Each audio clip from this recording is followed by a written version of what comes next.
नमस्कार। जेके Dogra artist promotion group के उपर सारे दर्शकों का मता स्वागत मता मलाल है। तो मित्रों तुस दिखा करते हो जिब ए पंचायत थमां दा ये वीडियो तुंदे लई लेइयै आए दे हां कि एक जिम दा ओपन जिम जिहड़ी है वो जिब ग्रां दे विच अज जिहड़ी है वो लाई जा करदी है और एक बेहतरीन निर्णय जिहड़ा है वो भारत सरकार दा और पंचायत दा जिहड़ा है वो लैता गया है। ग्रां दे विच ये ओपन जिम जिहड़ियां वो लाइयां जा करदियां ते अज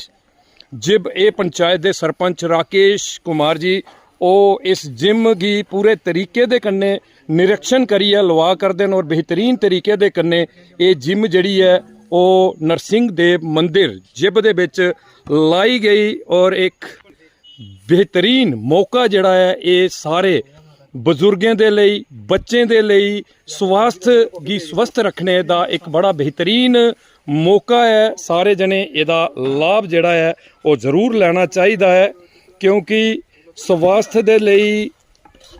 इंसान की हमेशा जिहड़ी है कसरत करनी लोड़दी है और उस कसरत के लिए ये ओपन जिम एक बड़ा गै बेहतरीन माध्यम है जिहड़ा कि अज हर पंचायत दे विच ये जिम जड़ियां वो लाइयां जा करदियां न ते उसे मुहिम दे तहत तुस दिखा करदे हो जिब ग्रां दे विच जिब पंचायत दे विच नरसिंह मंदिर दे विच अज इस जिम की जड़ा है वो लाया गया है और कुछ गै दिनें दे बाद ये जिम जड़ी है इत्थे शुरू हो जानी है। तां अस जेके डोगरा आर्टिस्ट प्रमोशन ग्रुप के माध्यम दे कन्ने हर एक बुजुर्ग नौजवान माता भैनें दे अगे और बच्चों के कन्ने ये अनुरोध करने कि जरूर और जरूर इस जिम का जड़ा है सारे जने फायदा जरूर लेना। सेहत की स्वस्थ रखने के लिए ये जिम एक बहुत गै वधिया और मजबूत प्रावधान है जिसी एक बड़े गै बेहतरीन निर्णय के कन्ने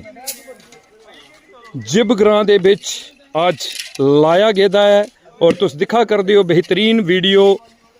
जिब ग्रां थमां दा तुंदे लई लेइयै आए दा है जेके डोगरा आर्टिस्ट प्रमोशन ग्रुप। अज हर एक किस्म दा कसरत करने दा जड़ा इंस्ट्रूमेंट है वो बेहतरीन तरीके दे कन्ने इस प्रांगण दे विच लाया गया है और कुछ दिनों के बाद जिसलै पूरे तरीके दे कन्ने ग्राउंड की साफ सफाई करी दी जाग और अद्भुत इत्थे अपनी सेहत दे लई हर एक आनी है कसरत करी सकता है। तुस दिखा करदे हो कितना खूबसूरत नज़ारा तुंदे कन्ने साझा करा करदा है जेके डोगरा आर्टिस्ट प्रमोशन। तो मित्रों भारत सरकार का ये निर्णय ग्रां दे विच जिहड़ा जिम लाने का है ये एक बड़ा गै वधिया और एक सराहनीय कदम है और हर एक ने इस जिम का लाभ लेना चाहिए और बड़ी गै जिम्मेवारी दे कन्ने इस जिम का जड़ा सदुपयोग होना लोड़चदा है ये सारे दे कन्ने अनुरोध करता है जेके डोगरा आर्टिस्ट प्रमोशन ग्रुप। तो मित्रों हुण दिओ इजाज़त इन्हें अखरें दे कन्ने गै। जय हिंद जय डुग्गर जय माँ बोली डोगरी।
तो अपना मेरा कब लग गया